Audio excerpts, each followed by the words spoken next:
अस्सलाम वालेकुम। यासीन आपके साथ हाजिर है मॉर्निंग ब्रीफिंग में। आज इस हफ्ते का आखिरी दिन है, फ्राइडे आज, और डेट है आज 6 मार्च।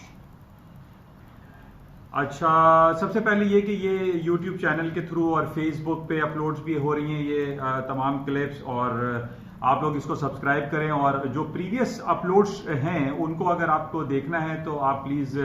सब्सक्राइब कीजिए an eye on market by Yasin YouTube channel पे, ताकि आपको तमाम पुरानी जो क्लिप्स हैं और जो वीडियो अपलोड्स हैं वो आपको मिल सकें। बहरहाल इस हवाले से कि आप मार्केट के हवाले से आपसे रब्ता कायम किया जाता है और ये बताने की मैं कोशिश करता हूं कि पूरी दुनिया में इस वक्त इंपॉर्टेंट इवेंट्स क्या चल रहे हैं और किस इवेंट पे क्यों मार्केट मूव कर रही है, इसका थोड़ा सा हम जायजा लेते हैं। तो आज सबसे इंपॉर्टेंट हमारे पास जो टॉपिक रहेगा, जिस हवाले से आज पूरी दुनिया की निगाहें एक इदारे पर हैं, और वो है OPEC, organization of exporting countries, जो है जो पेट्रोलियम एक्सपोर्टिंग कंट्रीज हैं उनका कार्टेल है, जो कि वियना ऑस्ट्रिया में इनकी मीटिंग हो रही है। कल ये मीटिंग स्टार्ट हुई थी। आज बड़ा इंपॉर्टेंट डे है, it's a very important day today, कि आज शाम तकरीबन 6-7 बजे पाकिस्तानी वक्त के मुताबिक, यानी उस वक्त ऑस्ट्रिया में दोपहर के 1 या 2 बज रहे होंगे, वहां पर मीटिंग चल रही है, जो कि इनकी एक साल में 2 मीटिंग होती हैं। और इस मीटिंग में ये ऐलान किया जाता है या पॉलिसी के हवाले से फैसला किया जाता है कि आइंदा ओपेक या ओपेक प्लस जो कंट्रीज हैं, जिसमें काजाकिस्तान और रशिया बहुत इंपॉर्टेंट इनका पार्ट है, उनके दरमियान जो मीटिंग हो रही है उसमें आज ये फैसला होना है कि क्या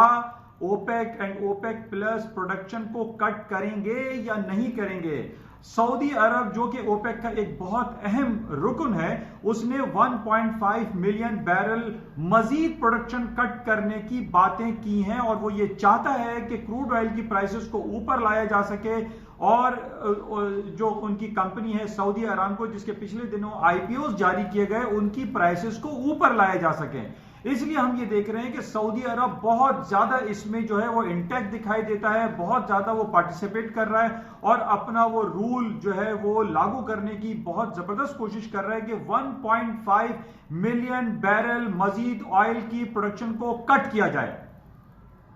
हालांकि हमें इस बात का पता है कि 2.1 मिलियन बैरल ऑलरेडी शॉर्टफॉल कहिए या कट की पॉलिसी को अडॉप्ट किया हुआ है, जो कि 31 मार्च को इसकी डेट एक्सपायर हो जाएगी। यानी फर्स्ट क्वार्टर ऑफ 2020 के एंड पे ये बात खत्म हो जाएगी कि जो 2.1 मिलियन बैरल की कट की पॉलिसी चल रही है, क्या उसको कंटिन्यू किया जाए या उसके अंदर मजीद 1.5 मिलियन बैरल का कट को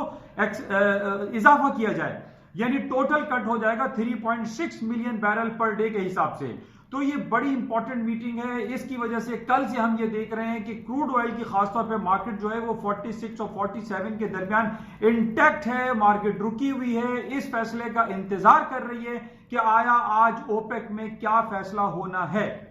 अच्छा, अब ये सवाल बहुत इंपॉर्टेंट यहां पर रेज करता है कि क्यों जरूरत पेश आ रही है कि ओपेक ये कह रहा है या ओपेक प्लस कंट्रीज ये कह रही हैं कि प्रोडक्शन को कट किया जाए। उसके कट होने की देखिए सबसे इंपॉर्टेंट वजह यह है कि पिछले 1-1.5 साल से जो हम कोरोना वायरस के हवाले से पूरी दुनिया एक पैंडेमिक का शिकार है, पूरी दुनिया में ट्रैवलिंग खत्म होती जा रही है। पूरी दुनिया में जो लोग एक दूसरे से जो मुसाफत करते हैं, जो एक शहर से दूसरे शहर जाते हैं, एक मुल्क से दूसरे मुल्क जाते हैं, वहां पे तमाम पाबंदियां दिखाई दे रही हैं। न जहाज चल रहे हैं, न बसें चल रही हैं, न गाड़ियां चल रही हैं, या अगर चल भी रही हैं तो उनकी तादाद कम है, जिसकी वजह से हो ये रहा है कि पेट्रोल की जो जखायर हैं, जो उनकी इन्वेंट्रीज है, वो बढ़ती चली जा रही है, जिसकी वजह से कीमतें गिर रही हैं। अब ओपेक और ओपेक प्लस में जो रशिया और काजाकिस्तान है वो ये कह रहे हैं, जिसमें ओपेक प्लस में ये अभी राजी नामा उनकी तरफ से नहीं आया है, लेकिन ओपेक ये कह रहा है कि 1.5 मिलियन बैरल जो है वो डेली बेसिस पे कट किया जाए, ताकि प्राइसेस जो कि $45-46 पर बैरल के हिसाब से चल रही हैं, इनको ऊपर लाया जा सके, सऊदी अरामको के शेयर्स की कीमतों को बढ़ाया जा सके, और जो बड़ी बड़ी कंपनी जो कि क्रूड ऑयल के भाव या क्रूड ऑयल या एनर्जी सेक्टर के प्राइसेस कम होने की वजह से नुकसान में जा सकती हैं, उनके नुकसानात को बचाने के लिए यह कोशिश की जा रही है कि आज शाम को कार्टेल ओपेक अपनी प्रोडक्शन के कट का ऐलान करे। लेकिन यहां एक बहुत बड़ा मसला खड़ा होता हुआ हमें दिखाई दे रहा है, जिसमें हम कहते हैं कि ओपेक प्लस में रूस बहुत इंपॉर्टेंट रोल प्ले करता है और उसके साथ है काजाकिस्तान। ये दो ममालिक ऐसे हैं जो कि बहुत ज्यादा, जो कि ओपेक का हिस्सा नहीं है, लेकिन ओपेक प्लस में जो है इनको कंसिडर किया जाता है और इनकी बातों को माना जाता है। अब यहां पर सवाल यह पैदा हो रहा है कि क्या आया रशिया और काजाकिस्तान जो है वो प्रोडक्शन कट की पॉलिसी पे इनके साथ, ओपेक के साथ खड़े हैं या नहीं? तो हमारे पास जो डिफरेंट रिपोर्ट्स आ रही है उसमें वो क्रॉस लगा रहे हैं। रशिया ने ये कहा है कि हमें प्रोडक्शन कट करने की जरूरत नहीं, हमारे पास जितने भी जखायर हैं, जितने भी वसाइल हैं, और $50 के लगभग जो पेट्रोल की प्राइस है उस पे वो कन्वीनियंट है, कंफर्टेबल है, उनको जरूरत नहीं है कि वो प्रोडक्शन को कट करें, प्राइसेस को ऊपर की तरफ लेके जा सकें। जिसकी वजह से कल सारा दिन जो ये मीटिंग चलती रही उसके अंदर हमारे पास जो डिफरेंट रिपोर्ट्स आ रही थी उसमें यही कहा जा रहा था कि जनाब रशिया प्रोडक्शन कट नहीं करेगा, और इसके साथ ही काजाकिस्तान जो है वो भी यही कहता है कि 2.1 मिलियन बैरल जो कट की पिछले 3 महीने से पॉलिसी अडॉप्ट हुई है उसको इंटैक्ट रखा जाए, मजीद कट करने की जरूरत नहीं। अब सवाल यहां यह पैदा हो रहा है कि अगर रूस और काजाकिस्तान जो है वो इनके साथ एग्री नहीं खड़े होते तो इसके अंदर दरारें पड़ जाएंगी, जिसको हम ओपेक प्लस कहते हैं, वो उनका शीराजा बिखरता हुआ दिखाई देता है। और जब ये एक दूसरे की बात को नहीं मानेंगे और सऊदी अरब ये कहता है कि हम प्रोडक्शन कट कर देते हैं, रूस कहता है कि हम प्रोडक्शन कट नहीं करेंगे, तो यहां पर एक बहुत बड़ा मसला क्रिएट हो जाएगा, एक टेंशन क्रिएट हो जाएगी इन तमाम ममालिक में जो कि तकरीबन 17-18 ओपेक प्लस ममालिक हैं। अब जैसे कि मैंने आपसे पहले भी कहा है कि जब भी पूरी दुनिया में हमारे सामने ये बातें चलती हैं कि कहीं जंगी कैफियत है, कहीं दो ममालिक के दरमियान हालात सही नहीं है, कहीं किसी ग्रुप में या जो कार्टल्स बने हुए हैं ओपेक के हैं या यूनाइटेड नेशन है या यूरोपियन यूनियन है, इनके दरमियान जब टेंस हालात हम देखते हैं, हालात की संगीनी को देखा जाता है, तो उसमें हमेशा प्रेशियस मेटल, गोल्ड, सिल्वर की आइटमों में तेजी आती है। और कल हमारे पास यही वजह थी कि हम जब ये देख रहे हैं कि पूरी दुनिया एक टेंस हालात की तरफ चल रही है। अभी हमने 29 फरवरी में देखा कि जनाब तालिबान और यूएस का मुआहिदा हो गया, एक पीस डील हो गई, लेकिन कल क्या हुआ? कल हमने देखा वहां पे जो इंसर्जेंट तालिबान कहलाते हैं, जो तालिबान का दूसरा ग्रुप है, उनके दरमियान और अफगान गवर्नमेंट के दरमियान एक ठीक ठाक कुंदूज और कंदार में जंगी कैफियत तारी हो गई और 20 से 25 लोग वहां पर मार दिए गए। एक तरफ तो अमेरिका जो है वो तालिबान से ये कह रहा है कि हम पीस डील की तरफ हैं और 18 साल की जो पुरानी तवील जंग है उससे हम छुटकारा हासिल करना चाहते हैं, लेकिन वो छुटकारा हासिल नहीं हो पा रहा है। कल हमने ये देखा कि वहां पर हालात की संगीनी के पेश नजर ओपेक के और ओपेक प्लस के दरमियान जो संगीन सूरत हाल हुई उसके पेश नजर, और जो कोरोना वायरस की वजह से जो पेंडेमिक पूरी दुनिया में फैला हुआ है, पूरी दुनिया एक टेंस हालात का शिकार होती हुई दिखाई दे रही है। और मैंने आपसे हमेशा यही कहा है कि जब भी दुनिया में कोई टेंस और इस किस्म के हालात बर्पा होते हैं तो उसमें सोने की कीमतों में इजाफा होता है, और कल कुछ यही हमने देखा, तकरीबन $30-40 जो है गोल्ड की कीमतों में खातिर खा इजाफा हो गया। मार्केट ने आज भी हम ये देख रहे हैं कि 1681 का हाई कर दिया है, और मार्केट का जो अभी रीसेंट हाई है 1692 का, माइट पॉसिबल के मार्केट 1690 तक चली जाए। अब जैसा कि मैंने आपसे कहा कि आज फ्राइडे है, वीकली क्लोजिंग है, बड़ा इंपॉर्टेंट डे होता है ऑन टेक्निकल ग्राउंड पे, और टेक्निकलिटीज को हम इसको वॉच करते हैं। अगर मार्केट 1690 के नीचे बंद होती है तो माइट पॉसिबल के मार्केट जो है नेक्स्ट वीक नीचे की तरफ आ जाएंगी। लेकिन जो जियोपॉलिटिकल हालात हैं, जो ओपेक और ओपेक प्लस के मसाइल हैं, जो कोरोना वायरस की वजह से पूरी दुनिया एक अताप का शिकार हुई है, जिस तरीके से हम तालिबान और यूएस के दरमियान हालात की संगीनी का जायजा ले रहे हैं, और इसी तरीके से सीरिया में, इसराइल में और जो फलस्तीन में जो हालात की संगीनी है उसकी वजह से हम ये कह रहे हैं, और काफी अरसे से मैं आपसे यही कह रहा हूं कि इसमें गोल्ड की कीमतों में इजाफा ही रहेगा,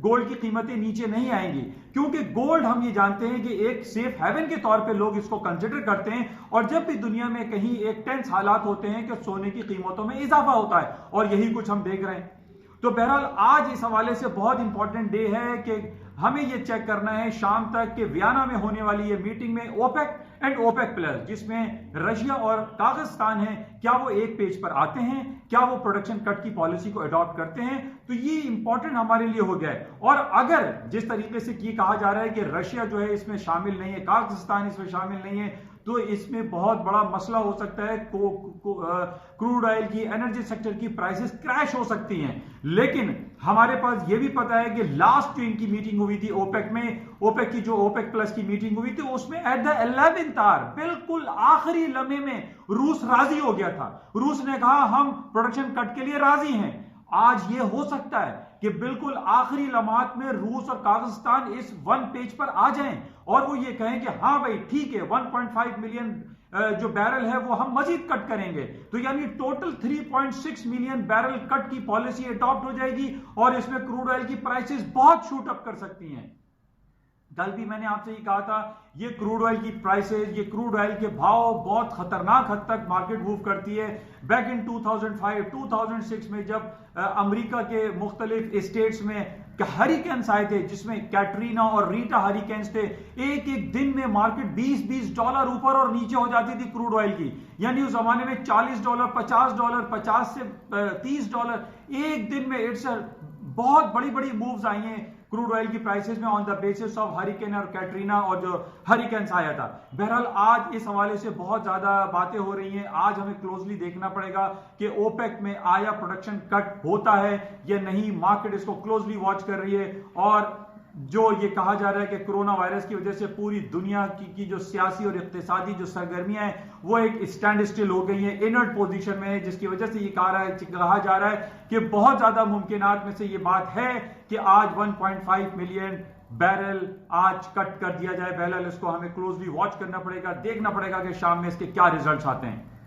अच्छा, इसके साथ ही हम ये देख रहे हैं कि स्टॉक मार्केटें दोबारा से डाउन साइड पर आना शुरू हो गई हैं। कल हमने देखा कि early morning stock S&P, Dow Jones, Nasdaq higher side पे थे और हमारे पास खबरें ये थी कि जनाब चाइना मेनलैंड जो है वहां पे कोरोना वायरस के जो केसेस हैं उसमें कमी वाकई हो रही है, उसमें केसेस में इजाफा नहीं हो रहा बल्कि कमी आ रही है। और इसके साथ ही ये भी खबर चल रही है कि जनाब रूस और चाइना ने मिलकर एक कोरोना वायरस के हवाले से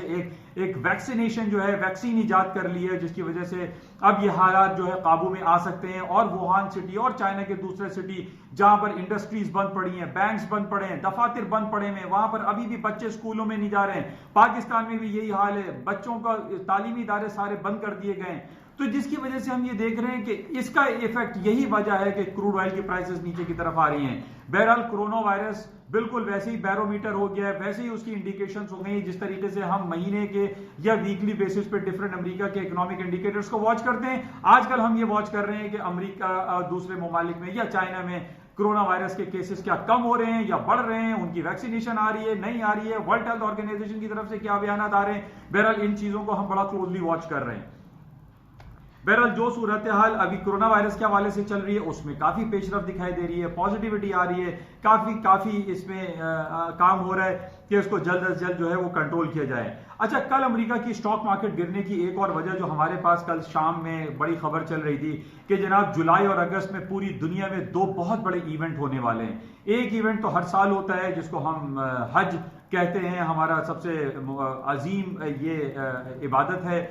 हज की सादत लोग हासिल करते हैं। इसमें यहां पर ये इंडिकेशन आ रही है कि हज के जिसमें तकरीबन 8 लाख, 10 लाख, 12 लाख लोग जो है वो सालाना हज की अदायगी करते हैं, उनकी तादाद को एक ड्रास्टिकली जो है वो कट डाउन किया जा सकता है, ताकि ये जो वैक्सीनेशन या कोरोना वायरस के एपिडेमिक को, पैंडेमिक को रोकने के लिए हज में भी लोगों की तादाद को कम करने का इशारा मिल रहा है। जिस तरीके से कल ये सारा दिन खबर चलती रही कि ओपेक